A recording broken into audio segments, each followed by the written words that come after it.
editor, por exemplo, e apresentador do programa dele, programa Jogo do Poder, e trabalhou durante muito tempo, fez na política do O Globo, né? E nós trabalhamos juntos até fazendo várias reportagens aí, políticas e tudo, e ele foi mais internacional do que eu, porque ele viajou, fez campanhas de presidente da República e tudo, fazendo essa cobertura para o jornal O Globo. Então eu passo a palavra ao meu amigo e querido jornalista Marcel Vieira. Obrigado, boa noite, boa tarde ainda. Espero que vocês possam aproveitar esse debate da melhor maneira possível. Estamos aqui com duas pessoas.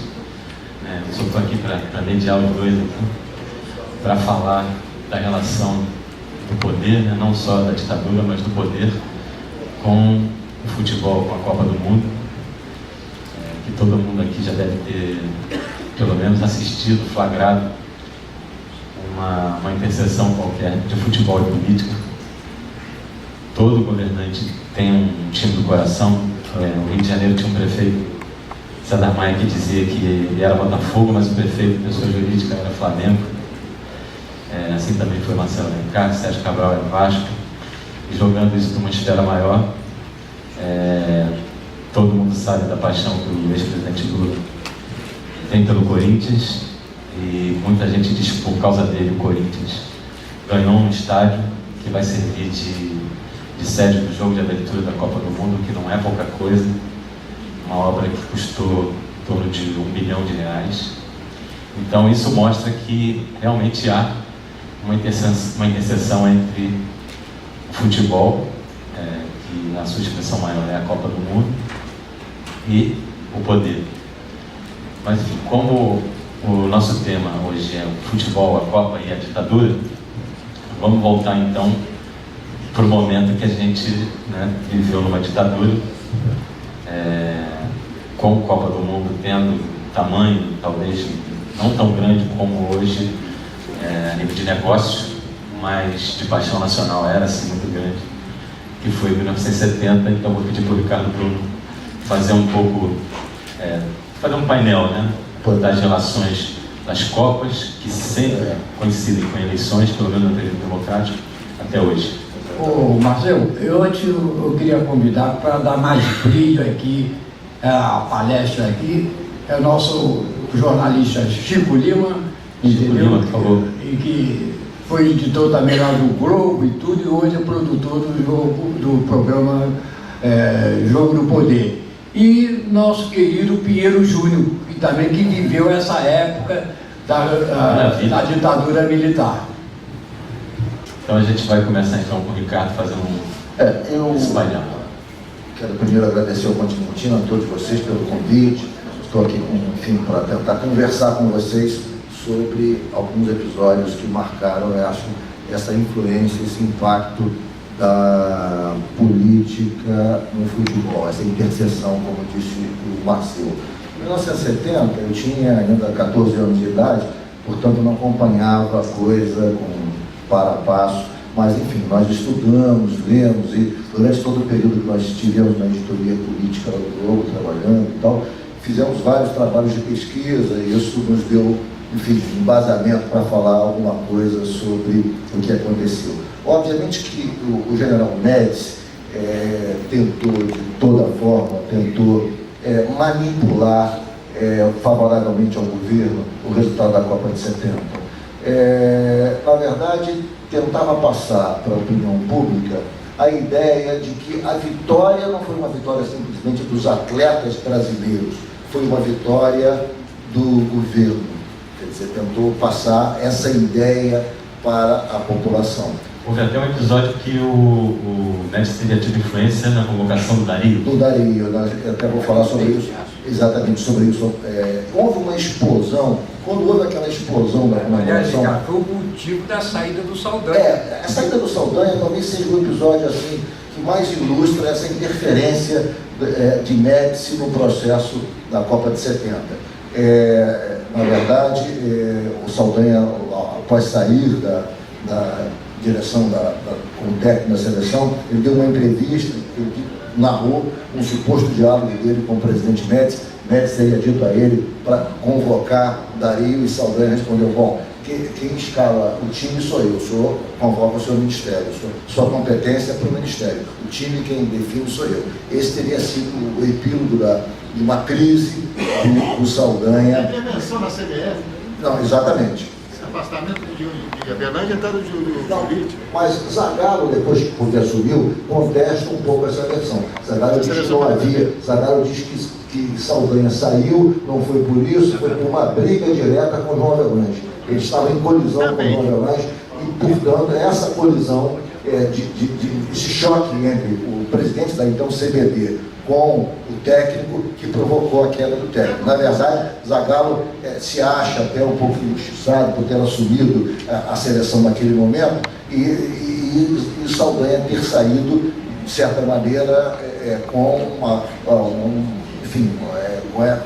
dentro de uma visão de que foi posto para fora por discordância com o modelo, por discordância com o regime. Então houve um mal-estar nesse sentido. Olha o que Médici tentou de toda maneira tirar dividendos disso, tentou confundir a população, achando que aquela crise, a grande brasilidade que aflorou naquele momento fosse tomada como um apoio ao governo, fosse tomada como uma legitimação do governo, coisa que obviamente não aconteceu, como os resultados das eleições posteriores mostraram, né? Eu acho que não houve, a população entende perfeitamente. Eu vou dar aqui alguns exemplos. Em 1966, o Brasil era campeão, bicampeão do mundo. Nós teve um desempenho pífio na Copa do Mundo, foi, enfim, eliminado na Inglaterra. No entanto, a Arena fez a grande maioria dos deputados federais, a grande maioria dos senadores, assim, a vitória da Arena. Então, enfim, há uma tese de que a seleção brasileira, o seu sucesso vai ter um impacto positivo no governo. Se fosse assim, não seria esse resultado. Em 1970, nós temos a grande vitória, o Brasil tricampeão, muito bem. O que acontece? A Arena se manteve com a maioria dos deputados, mas houve uma resposta contundente do eleitorado na eleição de 70. A abstenção chegou a 22%. Votos em brancos para a Câmara Federal chegou a 23%. Votos nulos chegaram a 9,8% também para a Câmara Federal. Para o Senado, a abstenção chegou a 22%, votos brancos chegaram a 45% e votos nulos a 9,5%. Ou seja, houve um protesto silencioso, eloquente, protesto maior do que esse. Se você somar brancos, nulos e abstenção, mais de 50% da população naquele ano, 3 meses, a explosão da comemoração da Copa de 70, disse não ao governo, indiretamente disse não. Ou seja, a população sabe separar uma coisa da outra, não mistura uma coisa da outra. A própria comemoração de 70, aquela explosão nunca vista, enfim, aquela grande explosão, foi tomada por alguns setores de esquerda como um sintoma de alienação. Porque você estava no auge da ditadura, as pessoas comemorando, aquela alegria toda, mas é também uma coisa discutível se aquilo foi alienação ou não, porque tem uma manchete da Folha de São Paulo, logo após a grande comemoração da vitória de 70, que nunca se viu tanta uma explosão de alegria com aquela, enfim, dimensão. É uma manchete da Folha que diz assim: há 6 anos que não se vê no Brasil uma comemoração tão contundente como essa. Quer dizer, essa manchete mostra que, na verdade, aquilo poderia ser tomado também como uma forma de protesto ao rigor da ditadura que impedia qualquer concentração pública, que impedia qualquer manifestação. Quer dizer, você que vinha de 6 anos sem poder ter qualquer tipo de reunião, qualquer tipo de concentração popular, essa mesma população explodia a pretexto da comemoração de 70, havia razão para comemorar assim, mas há quem interprete também a dimensão daquela comemoração como uma resposta subliminar aos momentos de repressão que vivíamos. Tanto que a Folha dizia há 6 anos que não se via uma concentração popular como a do Vale do Engabaú. Então, é preciso que, na verdade, nem todos aqueles que interpretaram aquela festa, aquela explosão, como uma demonstração clara de alienação, estavam corretos. Ali podia haver também, eu acho que havia, uma resposta silenciosa, em forma de alegria, ao próprio governo. Você não acha que a manifestação de alegria foi mais pela música do Gustavo do que pela vitória do Brasil, você não acha? A música, eu acho que aí já vem uma outra questão que eu acho que vale o governo, na verdade. A música teve um impacto muito grande e Miguel Gustavo, e se criou uma série de campanhas ufanistas a partir de 70. Na verdade, se começou a desenvolver uma série de ações. Brasil, ame ou deixo, a música do Guilherme do Miguel Gustavo. Esse é o país que vai para frente. Quer dizer, aí sim, aí entra a manipulação. Quando você, depois da vitória, depois da explosão, você começou a ter esses slogans governamentais que, de certa maneira, pegavam uma carona naquele momento de explosão de brasilidade para tentar, então, tirar um dividendo político da vitória. Aí a Brasil, ame ou deixo, e por aí vai. Quer dizer, na verdade, aí eu acho que houve uma tentativa de manipulação política que a música, na verdade, propiciou um pouco. A música favoreceu uma das peças dessa engrenagem que se criou de tentar se potencializar o ufanismo daquele momento da ditadura. Queria que o Pinheiro também e o Chico participassem um pouco do debate, falando um pouco do outro lado dessa comemoração, que foi dentro das celas, né? Semana passada, num jantar com a editora de esporte, a presidente Dilma lembrava que ela estava sendo torturada, estava na cadeia, quando em 1970 muitos dos companheiros dela diziam: não vamos torcer para o Brasil, não vamos não. O Cid Benjamin também já disse isso. Enfim, todo mundo que esteve preso naquela época faz esse mesmo relato, né? Que falaram que não ia torcer, mas na hora H, quando saiu o primeiro gol, era torturado, abraçando o torturador e por aí, né? Então, o futebol tem esse poder, né? Esse fascínio que consegue contaminar tanto o opressor quanto o oprimido. Como é que vocês viveram isso? Eu ouvi a Dilma falar que ela estava presa, e nos momentos em que ela podia ter contato com outros prisioneiros, eles discutiam se valia a pena, se era legítimo comemorar aquela Copa, se era legítimo torcer para o Brasil, estando pessoas oprimidas pelo poder, as pessoas mais representativas da necessidade de liberdade do Brasil. Por favor, fala mais no microfone, não está saindo a voz. Tem que falar mais próximo um pouquinho mais. Tem que falar assim Então ela disse que naquele momento que eles ficaram em dúvida até o momento em que descobriram que até os torturadores estavam torcendo para o Brasil. E isso ela quis, a presidenta quis demonstrar o quanto a Copa é capaz de unir opiniões, mesmo as mais diferentes. Eu, nessa oportunidade, na Copa de 70, por exemplo, eu fui o último diretor responsável do jornal Última Hora. Provavelmente o jornal mais perseguido durante a ditadura. E a cobertura da Copa dentro da redação da Última Hora era uma verdadeira festa. O chefe de reportagem era o Marinos Castro, não sei se vocês se lembram dele, famosa figura de Marinos Castro. Ele levava uns foguetes para dentro da redação do jornal para soltar pela janela do jornal. E um desses foguetes explodiu dentro da redação, ficaram todos surdos. Inclusive o próprio Marinos Castro explodiu. Foi uma coisa extraordinária. E foi uma comemoração tão grande que o Marino, no dia seguinte, ainda chegou na redação ainda meio surdo.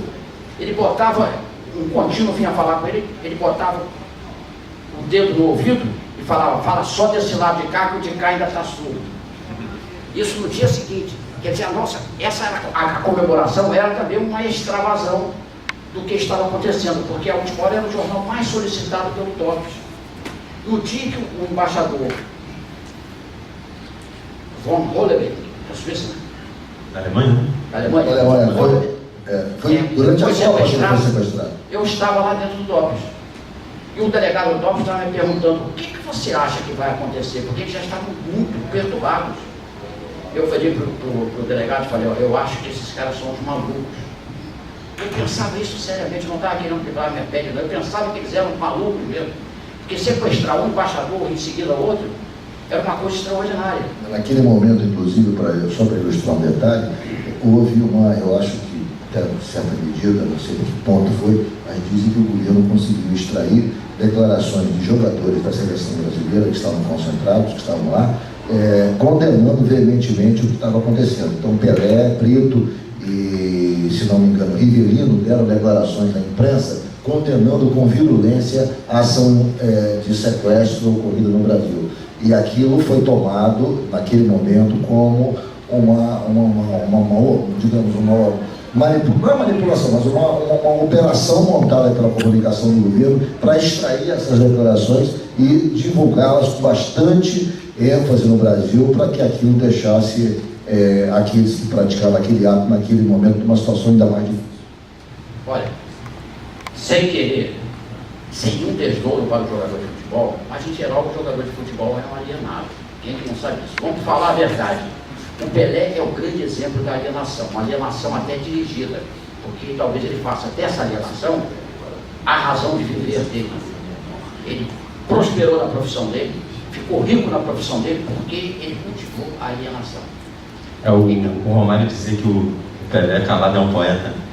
Calado, isso foi falado. A declaração dele agora sobre esse episódio de racismo, dizendo que é um fato menor, né, minimizando esse episódio que é lamentável, já, de certa maneira, atesta isso.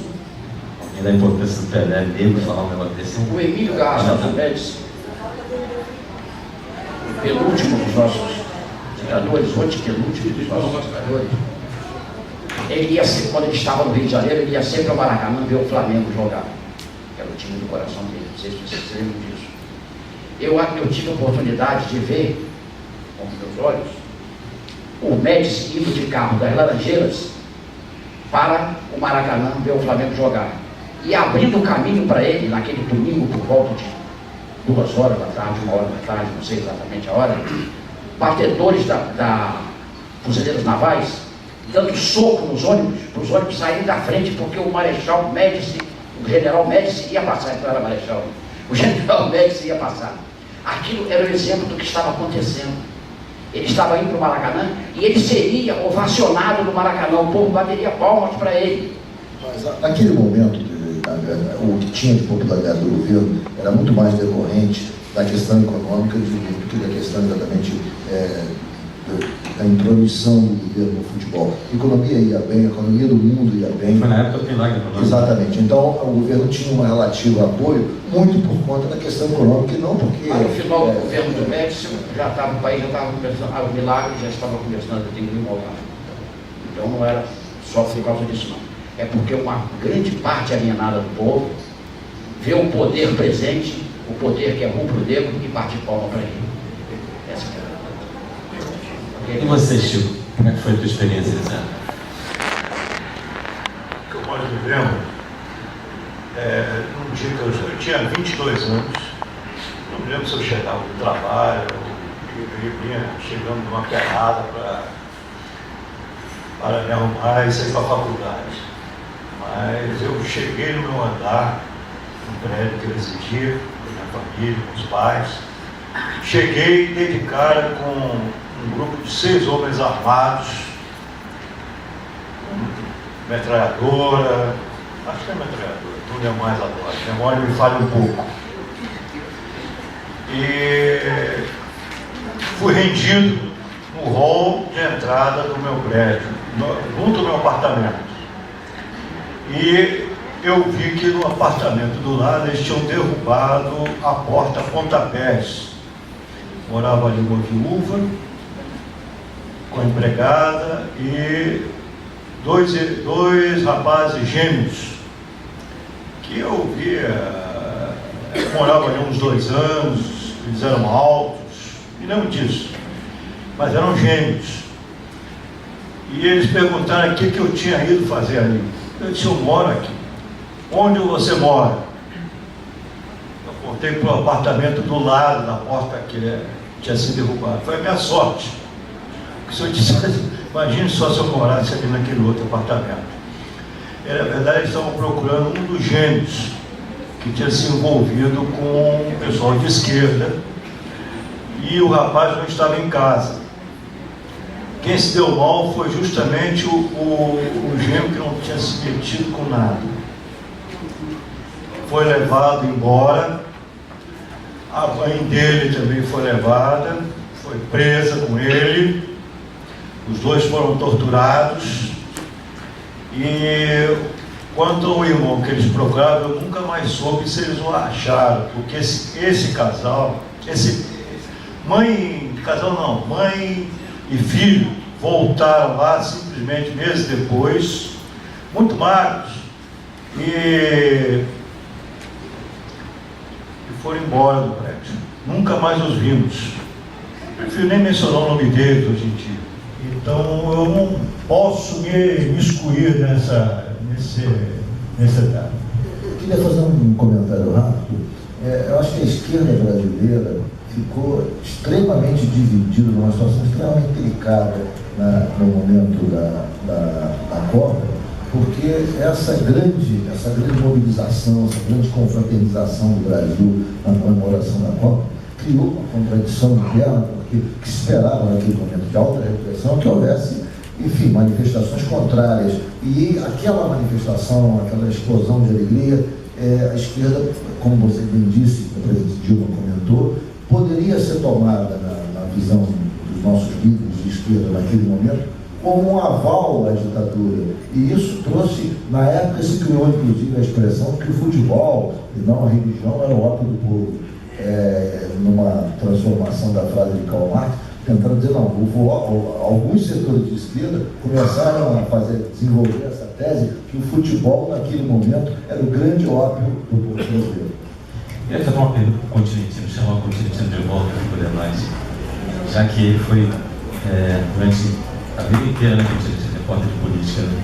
Eu tenho que fazer uma afirmação, perguntar se você concorda, você tem muito mais embasamento para responder do que eu. Como o Ricardo disse, nem sempre a vitória na eleição se combina com a vitória dentro do campo, mas todo político tenta tirar proveito desse período para angariar a simpatia do povo, se não conquistar o voto, mas o meio caminho que é a simpatia. Isso é verdade? Em toda a tua carreira você assistiu a esse tipo de tentativa? Não tenha dúvida que isso é uma verdade. Mas eu gostaria de citar um fato que aconteceu aqui em Niterói. Todos os jornais, antes da fusão, todos os jornais tinham sucursais aqui. Era a Folha, o Estado de São Paulo, o Jornal do Brasil, o Dia, o Globo. E a Última Hora. A Última Hora era a maior força que tinha. Né? A edição Fluminense, né? E quem fazia o colunão do Dia era Rogério Coelho Neto, que era um grande texto da imprensa nacional. Mas o Rogério não assinava o colunão, porque ele era subeditor de política do Jornal do Brasil, e o Jornal do Brasil estava naquela grande fase. Então, o Jornal do Brasil chegou perto dele e disse, você tem que decidir, ou fica no Dia, ou fica no Jornal do Brasil. Obviamente que ele preferiu ficar no Jornal do Brasil. E me indicou para fazer o colunão. A sucursal do Dia tinha 16 repórteres. Então, o material todo ia às 4 horas da tarde, o contínuo levava para a segunda brigada, que era o comandante-general Cabral Ribeiro, que foi depois nomeado pelo ditador, que não me lembro nessa época quem era, que nomeou ele ministro do Superior Tribunal Militar. Então, o coronel que fazia a censura do material da sucursal do Dia, olhava e dizia, essa serve, essa não serve. O que não servia, ele jogava na lata do lixo. E é que servia, ele dava o contínuo pegava a barca, ia na barca e levava e entregava lá na direção de redação do Dia. Um belo dia, o doutor Chagas Freitas, que era o diretor-presidente do Dia, liga para a sucursal e manda chamar o diretor, que era Ivan Leal. E diz assim, doutor Ivan, o senhor tem 5 minutos para me dizer por que o material não está indo para a segunda brigada para fazer a censura. Ele falou, não, está indo sim, o senhor tem 5 minutos. Se o senhor não me disser, não me der uma resposta dentro desses 5 minutos, eu vou exonerar o senhor e os direitos repórteres e até o contínuo. Quando o contínuo viu aquilo, disse assim, doutor Ivan, eu quero falar com o senhor.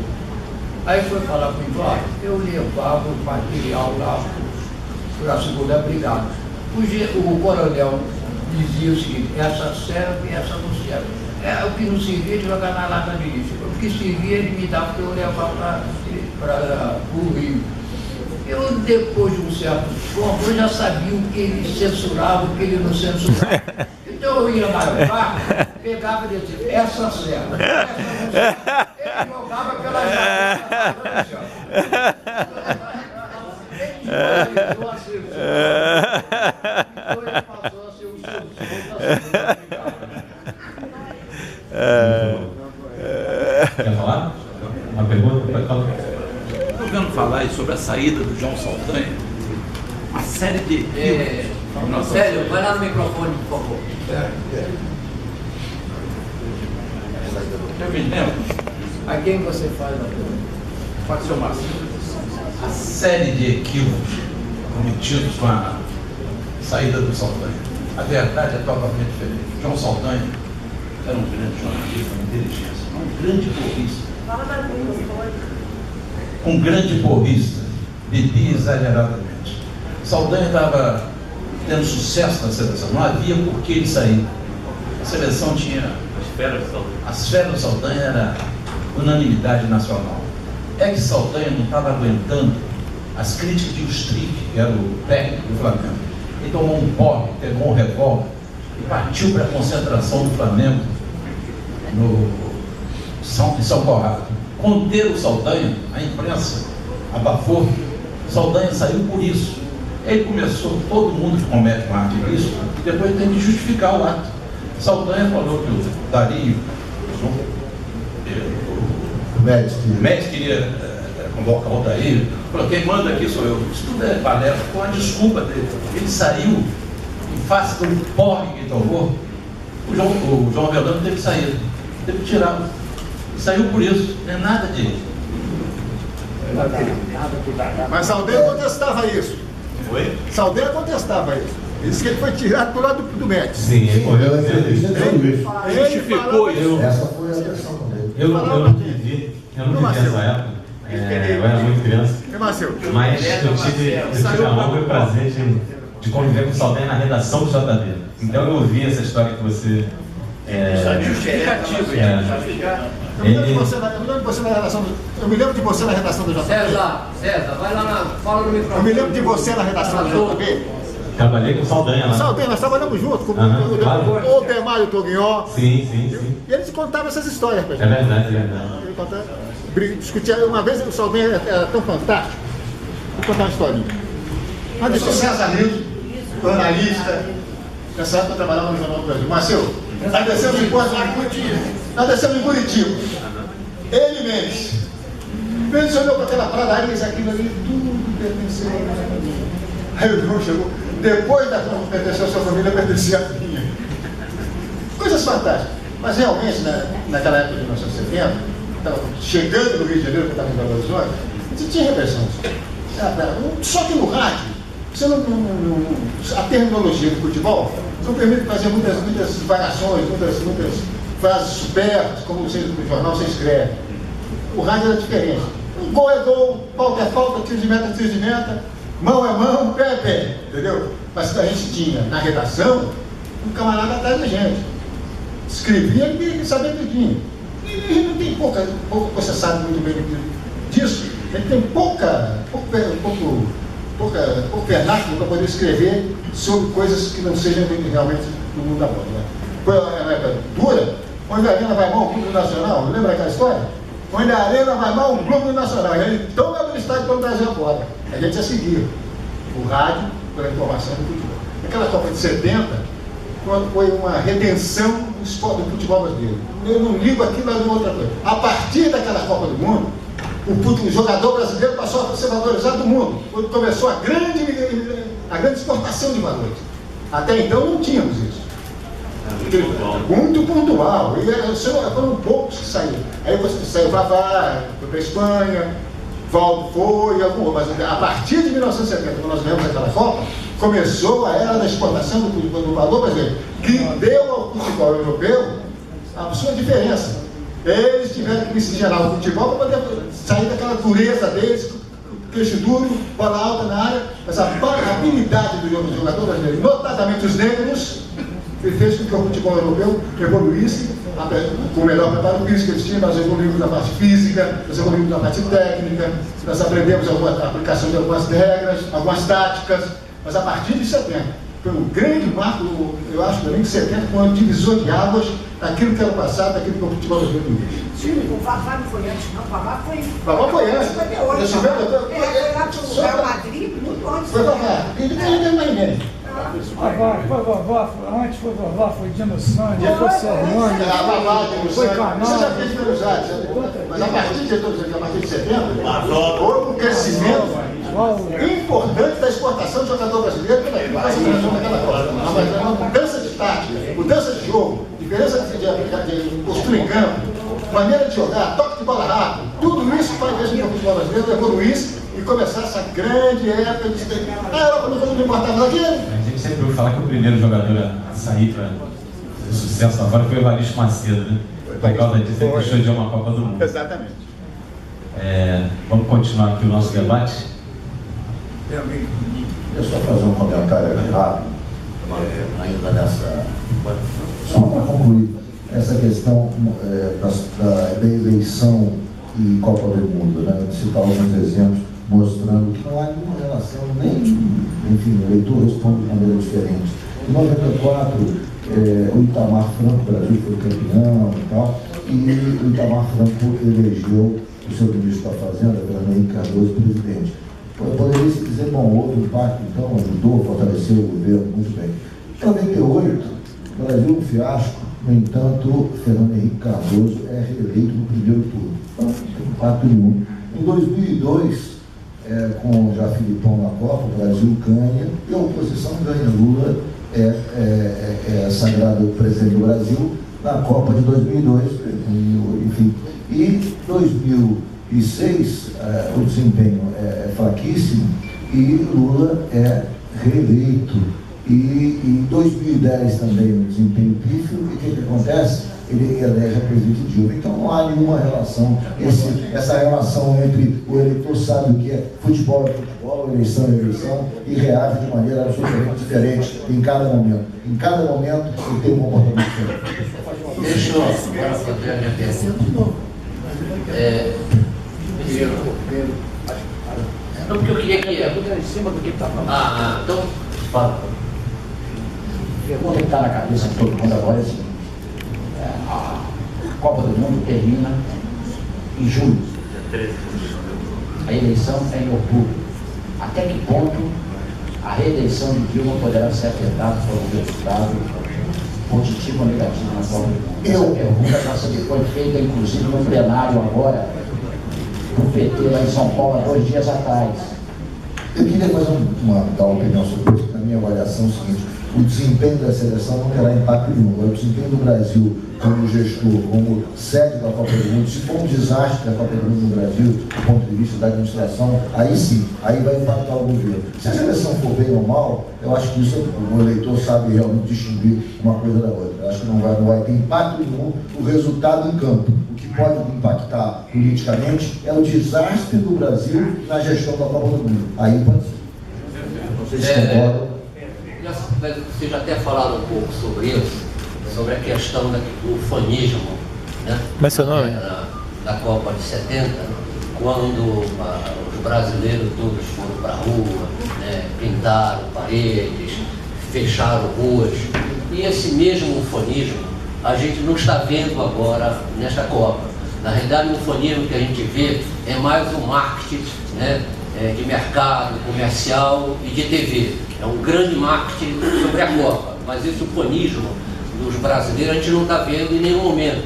Você não está vendo nas casas, não está vendo nas ruas, não está vendo nos movimentos de grupo, não está vendo no meio universitário. Então eu queria fazer uma pergunta que qualquer um de vocês pode responder.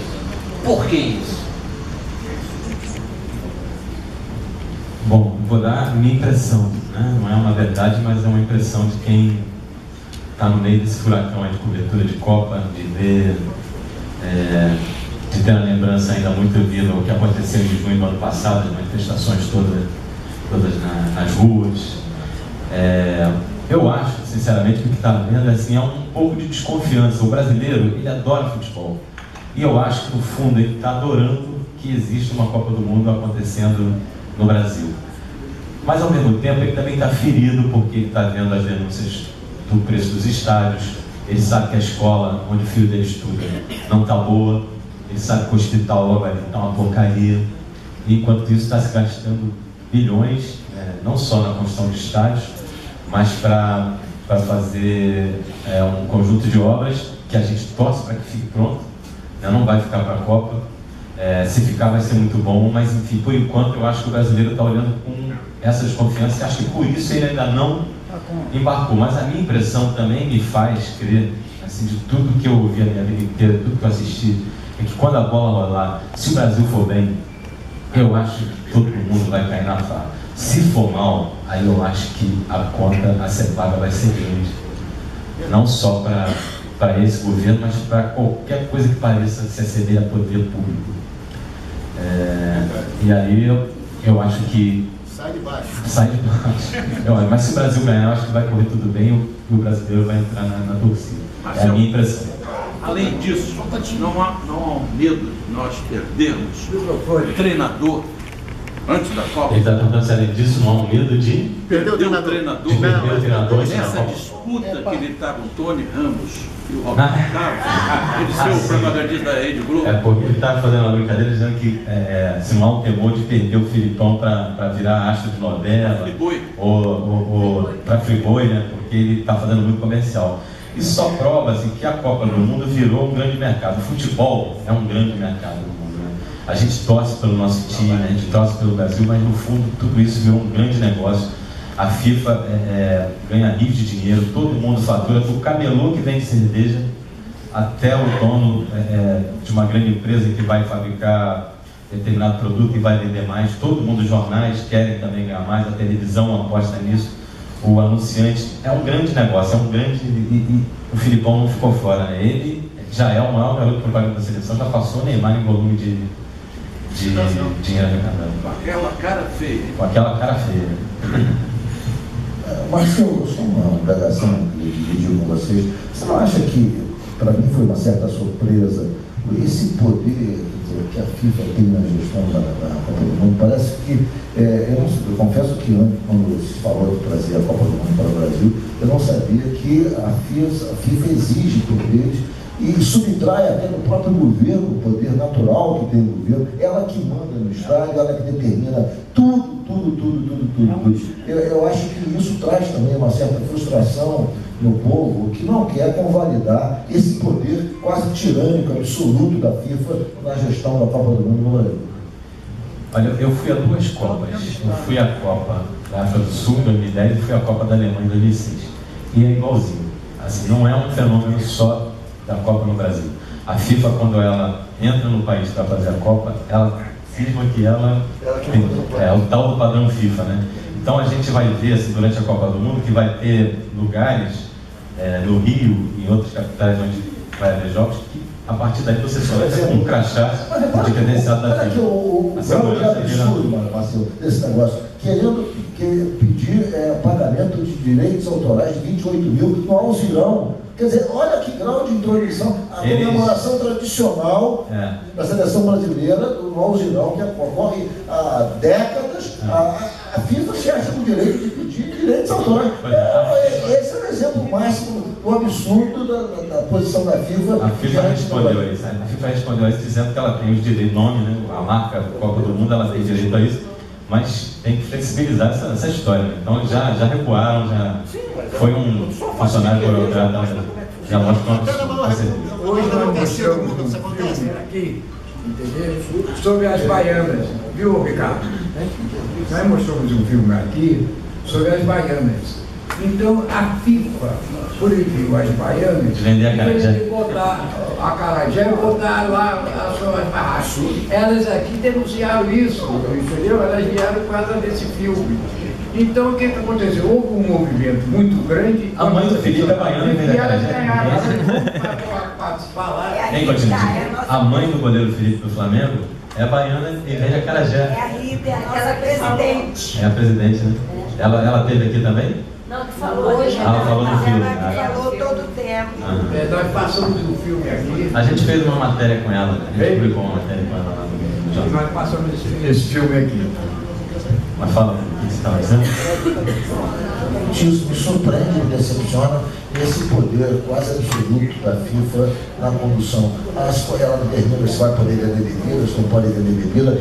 Havia expectativa do governo não querer que se vendesse, mas em função dos acordos comerciais. E o que mais me deixa assim indignado é que essas orientações da FIFA não são decorrentes da prática do melhor futebol, são em função do interesse comercial da FIFA. Sempre que prevalece é o interesse comercial. Bom, aqui pode vender, a cerveja é essa, não é aquela, ou seja, o que prevalece, a palavra final, o que determina é o interesse comercial, não é o interesse da boa prática do futebol. Simplesmente, se a FIFA tivesse se imbuído da defesa da melhor prática do futebol, visando tomar medidas que garantissem essa melhor prática do futebol, tudo bem, poderia ser radical nisso, mas a radicalidade dela é na defesa dos interesses comerciais da FIFA, que no fundo, em última instância, é isso que ela está defendendo. Você sabe que as baianas foram lá com a ministra Marta Suplicy reclamar e pedir uma decisão do governo. Sabe o que ela disse? Eu não posso fazer nada porque a FIFA é que manda na Copa do Mundo.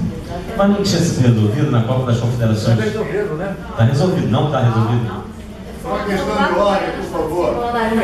Você deixou 4 baianas, eram 10, trabalhando há 50 anos. Então são 4 que foram liberados. E agora são 4 que podem. Na Arena Futebol, no entorno pode, mas aí sem segurança nenhuma. Entorno, 2 quilômetros. 2 quilômetros de distância, bem longe. Então isso tem a ver também com o nosso debate, né? Futebol e ditadura. Presidenta, entendeu? E em função de citar esses fatos ocorrendo, entendeu? E não pode, hipótese alguma, essas mulheres que realmente representam a cultura desse país, entendeu? E está segurando uma história dessa e não poder trabalhar e poder mostrar o trabalho dessa cultura. Entendeu? Então, eu proponho que se tenha uma ata que seja colocado isso aí, que mande a presidente da República essa história em relação desse país avalia a eleição agora. O legado da Copa,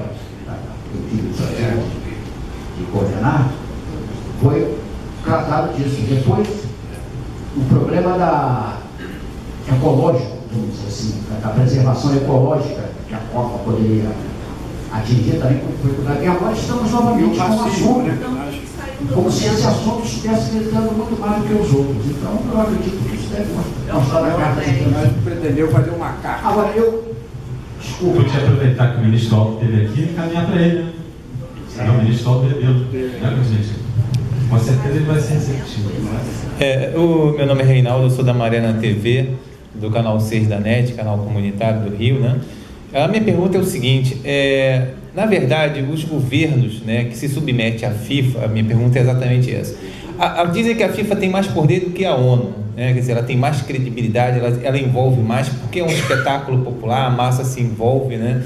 Então, eu acho que em função desse poder político que a FIFA tem, quer dizer, a credibilidade que a FIFA tem, apesar de que quando for aqui fazer a inauguração do Maracanã e tal, a FIFA foi vaiada, a Dilma foi vaiada e hoje tem até um protocolo para ela não ir mais a estádio, para não ser vaiada. Mas vocês acham que, digamos assim, esse poder político que a FIFA impõe, que também não é só econômico, né, é também político também, se dá em função da fragilidade dos governantes, a falta de credibilidade? Inclusive hoje a gente percebe que, como vocês falaram no início, a Copa ainda não decolou. Pode ser que decole, mas é a ausência de credibilidade que faz a FIFA ter esse poder político? Olha, sinceramente eu acho que não. Assim, isso não quer dizer que o governo tem ou não credibilidade. Porque a FIFA, ela entra em qualquer país que ela entra para realizar uma Copa, ela entra com essa petulância, entendeu?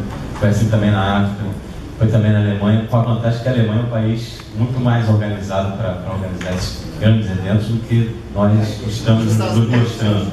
Foi? 2006. Nos Estados Unidos, Estados Unidos, então, os americanos, eu não fui à Copa dos Estados Unidos, mas o relato dos colegas é que lá o povo não dava a mínima. Muitos não sabiam nem que estava vendo uma Copa do Mundo de futebol. Mas eles pegaram os homeless em Dallas e Mas afastaram tudo da funcionava, né? Mas tudo funcionava. Já aqui no Brasil, a gente está há 38 dias, que é a vontade de hoje da Copa do Mundo, e as coisas não estão prontas. Então eu acho assim, que é muito mais da petulância da FIFA do que da falta de credibilidade desse ou daquele governo, entendeu?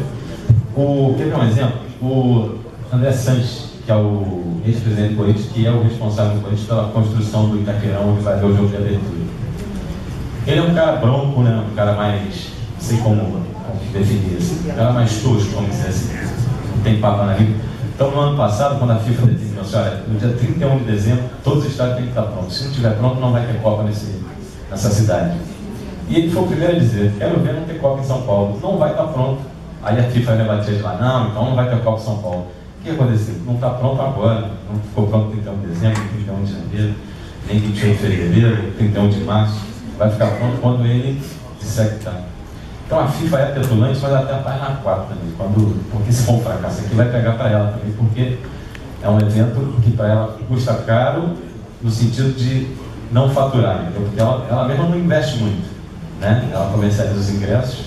Agora o país se submete, a FIFA não pediu para fazer a Copa no Brasil, foi o Brasil que se candidatou, foi o Brasil que quis fazer 12 estádios, entendeu? Então eu acho que é mais da contaminação mesmo. Quando o Brasil decide ter 12 estádios para agradar o governador A ou o governador B, eu acho que o erro vai aí, entendeu? Então, não é falta de credibilidade, eu acho que é falta de qualidade dentro do nosso político. Entendeu? Mas ela tem mais poder do que a ONU, assim, em termos de credibilidade, a FIFA? Mais poder que a ONU, eu acho que é um exagero, entendeu? Olha só, mas ela é equivalente a ela. Eu tenho uma pequena experiência com relação ao chamado poder da FIFA. No final de 2006, princípio de 2007, eu estava na Alemanha, a Copa tinha acabado. O grande problema do alemão era não perder a Copa para a Alemanha Oriental. Eles não se importavam de ser os campeões do mundo, eles só não queriam ter perdido. Não sei se vocês se lembram, e eles perderam o jogo para a Alemanha Oriental. 74, você fala? 74. Então, não se percebia sequer a presença da FIFA. Eu me lembro que eu perguntei, em alemão, naturalmente, a palavra, o significado alemão, o que significava a FIFA, e eu nunca mais esqueci. E eu traduzir assim, Federação Internacional de Futebol Association.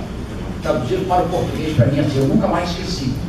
Então, naquela ocasião não se percebia a presença da FIFA. A FIFA ainda não tinha, a Copa do Mundo ainda não era um evento comercial. Ao longo dos anos de 74 até hoje, são quantos anos? São 30 anos.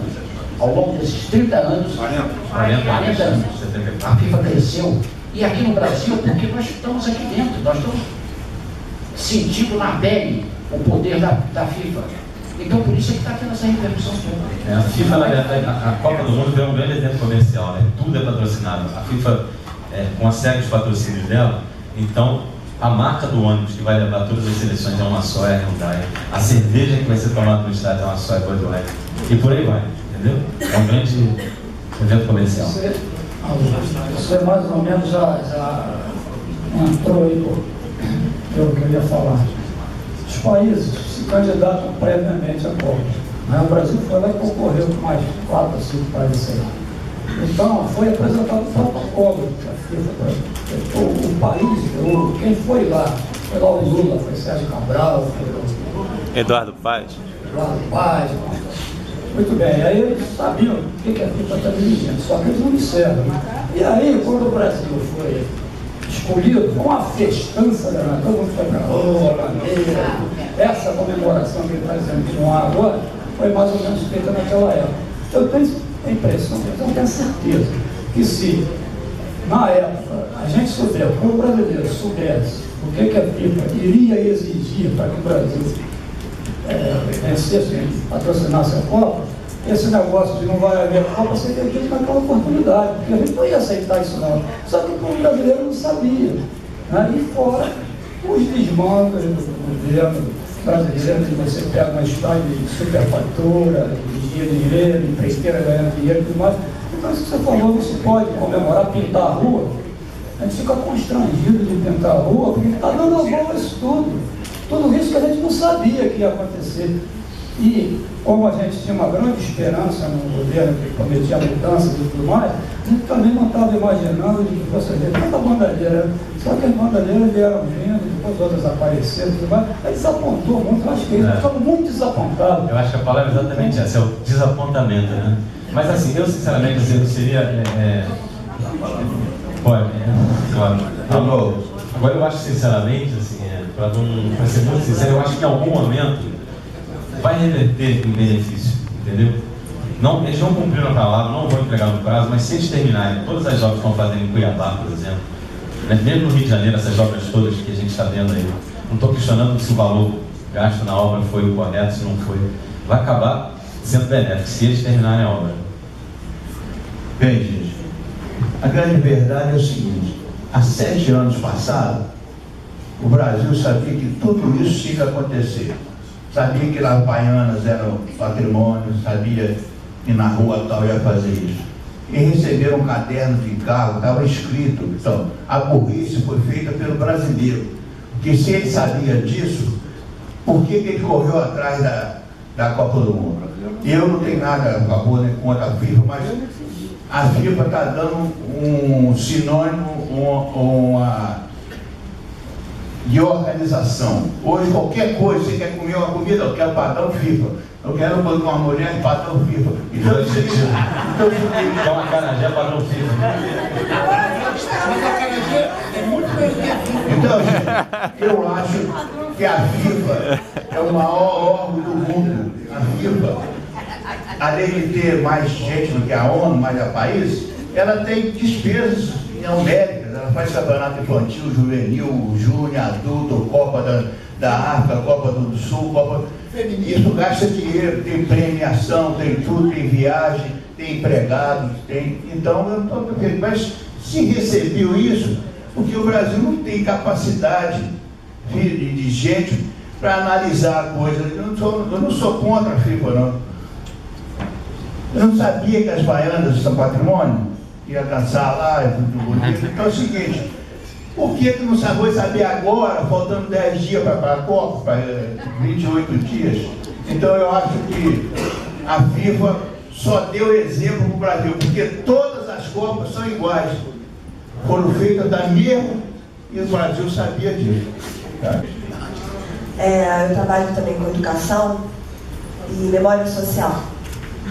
E aí eu tenho visto, assim, no panorama educacional, social, né, o fortalecimento da imagem do militarismo retornando à nossa sociedade.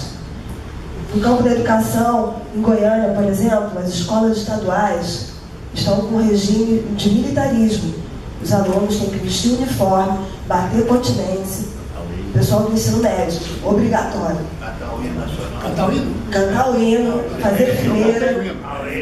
Tem que usar só 2 tipos de corte de cabelo, bem militarista mesmo, implantado, assumido. As escolas de Goiânia, estaduais. Para isso, cresce em diferentes setores essa imagem, né, de que a polícia é salva, a polícia bota ordem na sociedade. Então, aproveitar que tem um monte de jornalista aqui discutindo isso, como vocês, jornalistas, que na verdade eu também sou jornalista, minha primeira formação, como é que vocês estão vendo esse fortalecimento da imagem do militarismo novamente no contexto da Copa do Mundo, mas não é a Copa do Mundo só. Eu acho que isso está acontecendo na nossa sociedade. Não sei se vocês concordam comigo ou não, como é que vocês estão vendo isso? Eu não concordo completamente com a nossa companheira, não. Eu acho que esse caso de Goiânia, que eu acompanhei muito perfunctoriamente, é um caso único. É o caso de uma escola que tem os auspícios da Polícia Militar e que adotou o sistema militarizado para os seus alunos. Não, Tati, esse sistema quase foi implantado aqui no Rio de Janeiro. Por pouco não foi implantado. Para mim isso é novidade, nunca tinha ouvido falar completamente. Com relação a volta do poder militar, também não acredito nisso. Por quê? A força militar é sempre convocada quando há necessidade de um reforço no policiamento do país. Isso aconteceu durante a época de 92. Aconteceu agora durante a Copa das Federações, vai acontecer na Copa do Mundo e vai acontecer nas Olimpíadas.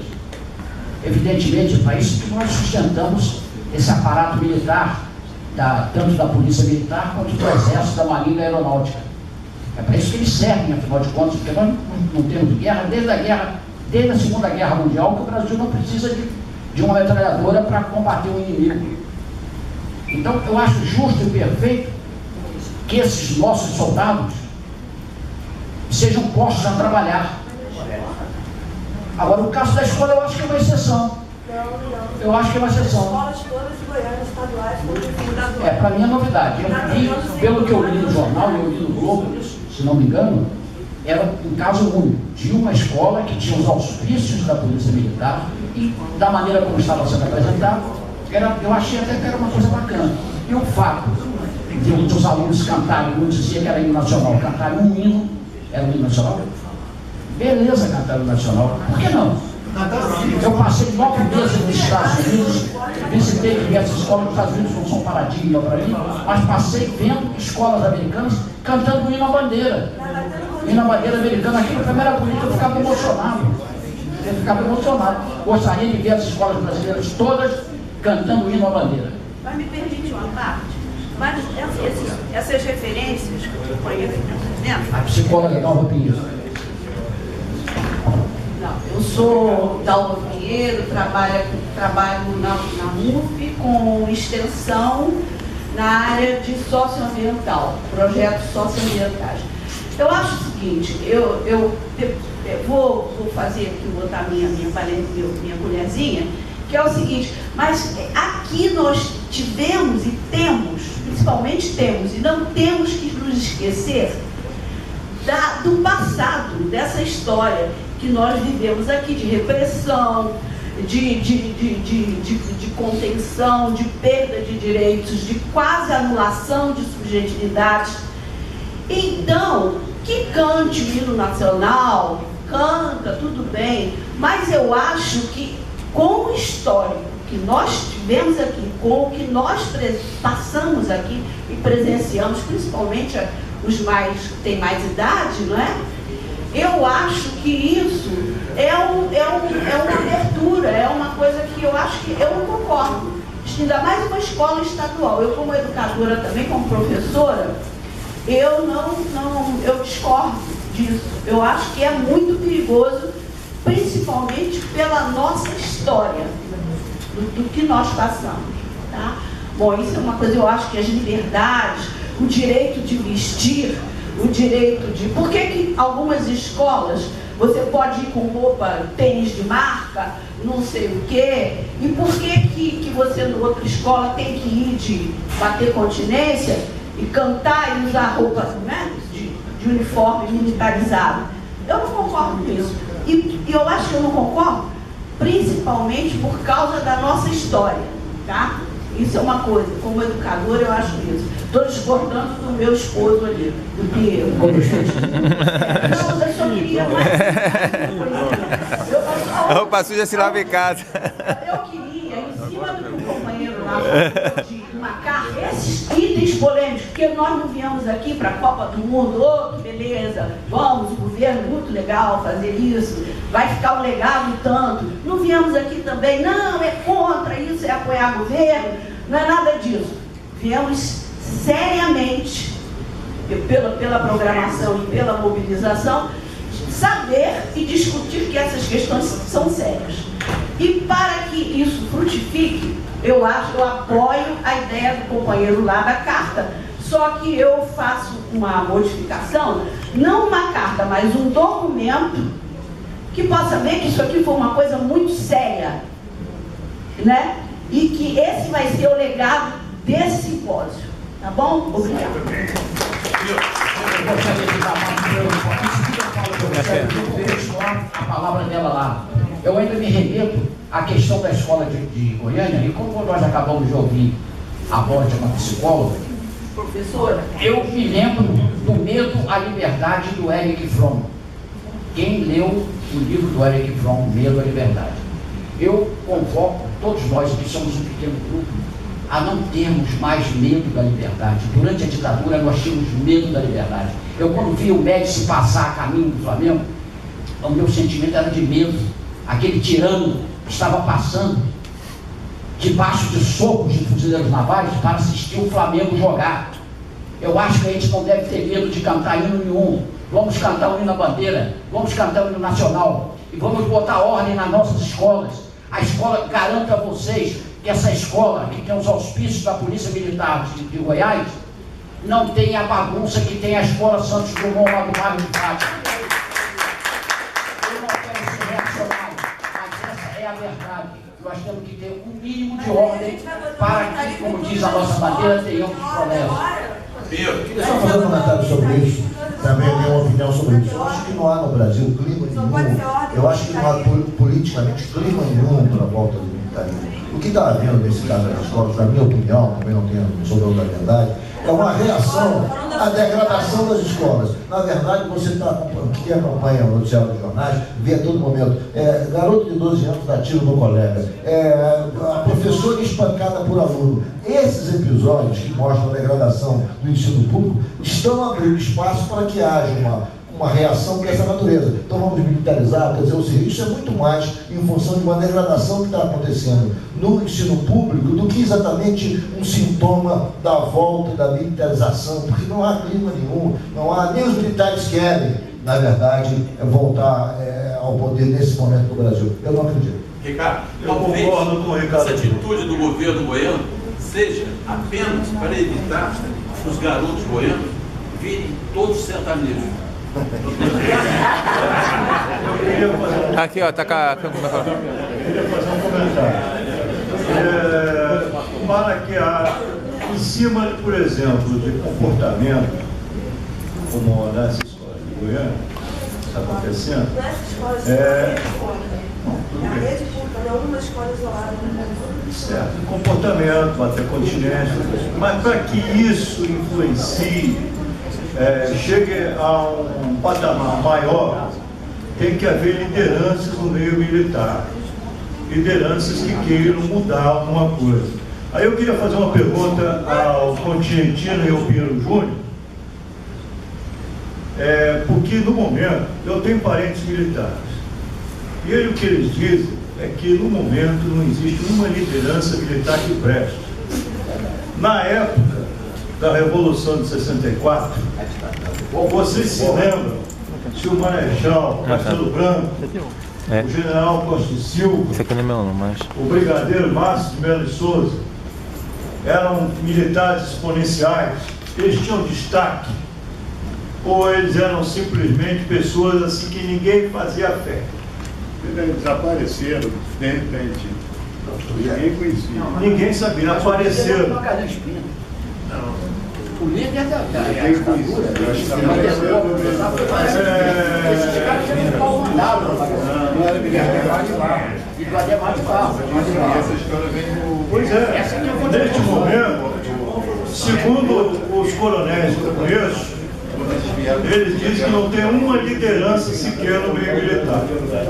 Eles dizem que os generais que estão aí, eles não querem perder os cargos. O que eles ambicionam, generais ou grandes, é chegar a um cargo de ativo militar ou embaixada. Quem está lá não quer perder isso aí.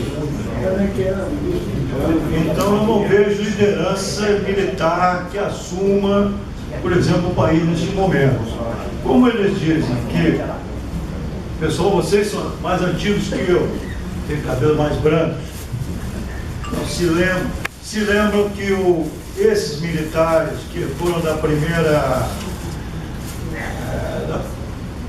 daquele primeiro grupo que submeteu o país a esses anos da ditadura, eles não apareciam mais do que outros. Eu duvido muito que isso influencia um trio.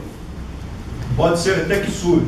A minha língua pode até queimar, mas eu duvido muito que isso aconteça. Tá aqui também, ó. Discordo do Chico, Eu acho que tá.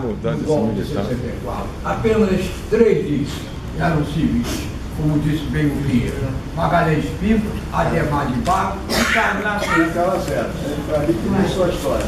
E sobre o documento, que já estava programado, eu conversei com o Mário, que é o diretor de eventos do sindicato, nós conversamos e nós faremos um documento, não um macaco, entendeu?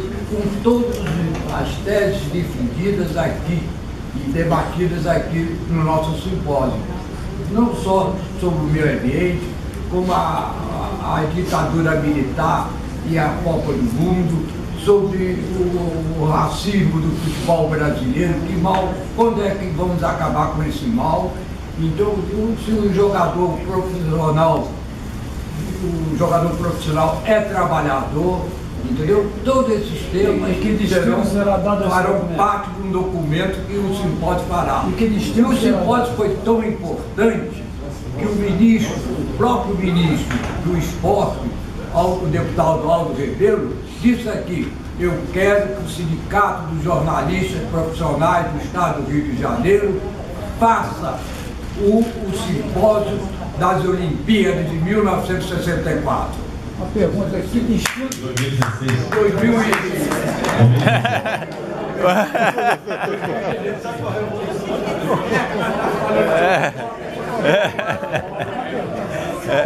Que destino será dado a esse documento? Vai ser feito o documento. Que destino será dado ao documento? Esse documento vai ser entregue aqui. Vai ser publicado, igual mandar para o ministro. O esporte, que exige muita disciplina. O esporte exige tanta disciplina como também o circo, a arte, enfim. É uma coisa que tem tudo a ver com a coisa. O jornalismo, a feitura do acarajé, tudo. É diferente. A disciplina é em outro nível, não tem a hierarquização que exige o futebol, que exige qualquer esporte, que exige a militar. Sou filha de neta de general. Então, o que acontece? Amigo do Castelo, então, o que acontece? O perigo que eu vejo não é nem a questão do militarismo nessa escola, que está sendo um modelo para todo o Brasil errôneo, está errado. E o pior que eu acho é que atrás disso tem outras coisas. Por exemplo, pouquíssimas pessoas no Brasil sabem que as escolas particulares estão sendo compradas por fundações americanas, inclusive Bill Clinton. Alguém sabe disso? Ninguém sabe. Então, está muita coisa rolando por aí debaixo desse pano da FIFA, desse tapete vermelho da FIFA, que ninguém está sabendo. Aí sim eu acho que as coisas começam a ficar sérias e a gente vai ter que discutir mais adiante, não vai ser nesse simpósio. Queria que você dito na Secretaria de Esporte. Vou fazer uma pergunta a você, vou ser rápido. Você falou que a Copa de 2006, 2010, são Copas iguais, mas aqui... Não parece, foram iguais. Assim, a FIFA parece que... procedia dessa maneira. Pelo que eu soube, no Brasil não vai ter possibilidade de entrar com apito de cornetas ou qualquer coisa. A gente sabe que na África foi concedido a Burro. Isso é uma pergunta. E deixar também que, se for feito esse documento, que se faça para Niterói e para o Caio Martins, que o ideal lá há 22 anos, uma coisa séria e ligada ao futebol que nós não temos. Parece uma piada, desculpa, que esse evento aqui maravilhoso, mas parece uma piada pronta ter sido feito em Niterói, e Niterói não tem futebol.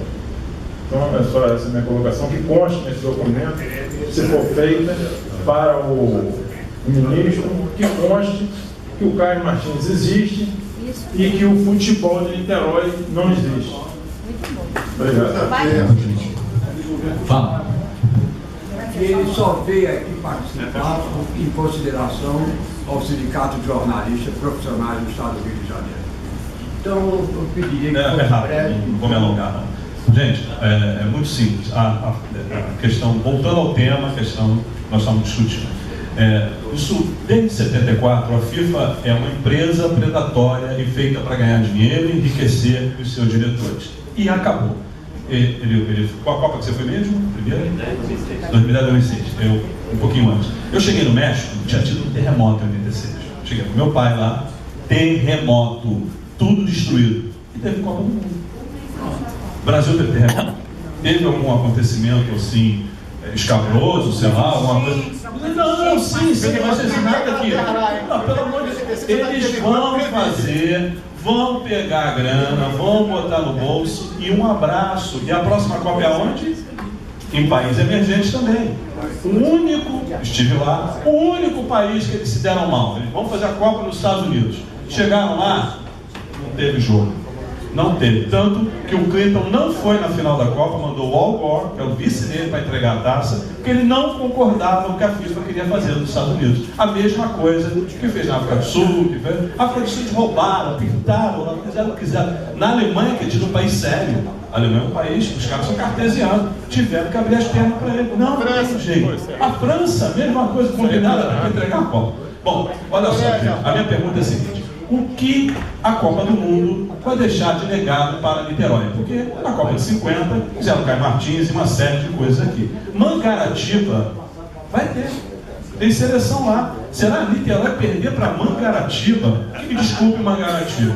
Não tenho nada contra Mangaratiba. Mas Niterói é bem mais importante do que Mangaratiba. Será que os políticos aqui não tiveram peito para chegar lá e falar: peraí, não é Mangaratiba não. Niterói já esteve no circuito da FIFA e vai estar de novo, pela proximidade, enfim, as belezas naturais, etc e tal. Muito mais fácil estar uma seleção treinando aqui em Niterói do que lá em Mangaratiba. É longe pra caramba, gente. Vai treinar onde? O Caio Martins não tem grana. Não fez Maracanã? Derrubava, o Caio Martins fazia lá uma arena. Na Copa 93, e trabalhei. Direciona o microfone para você. E trabalhei na revista Placar e no Diário Laço na Fundação. Olha, você tem que considerar o seguinte: os governos militares usam o futebol, os governos democráticos também usam. Os governos socialistas também usam, por um simples motivo: o futebol explode massa, o futebol promove guerra e interrompeu uma guerra entre Honduras e El Salvador.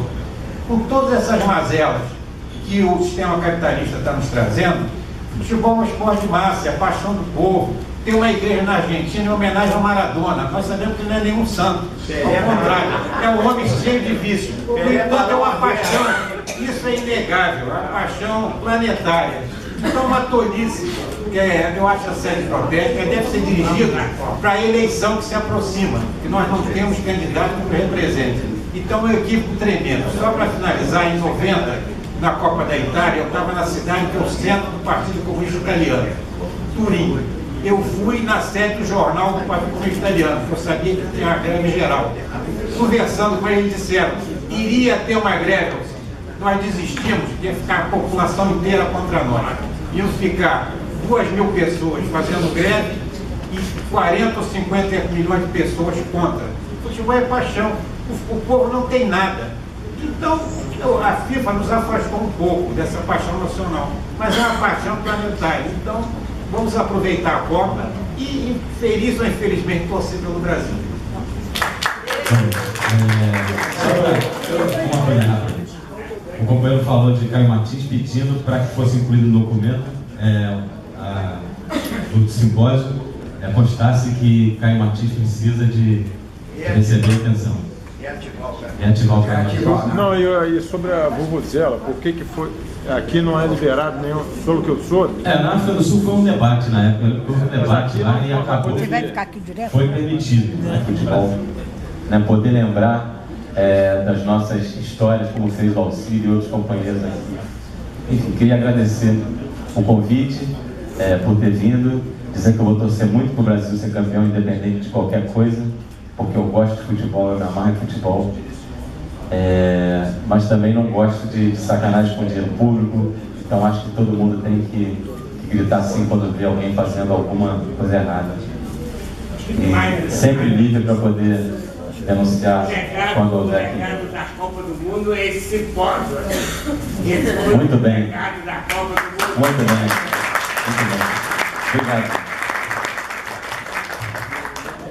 Foi bastante livre, vi o público se manifestando espontaneamente e divergindo e sem medo de falar. Sem medo de falar. É isso. Muito obrigado por essa oportunidade que vocês me deram. E eu agradeço em nome de vocês também por essa oportunidade que vocês tiveram.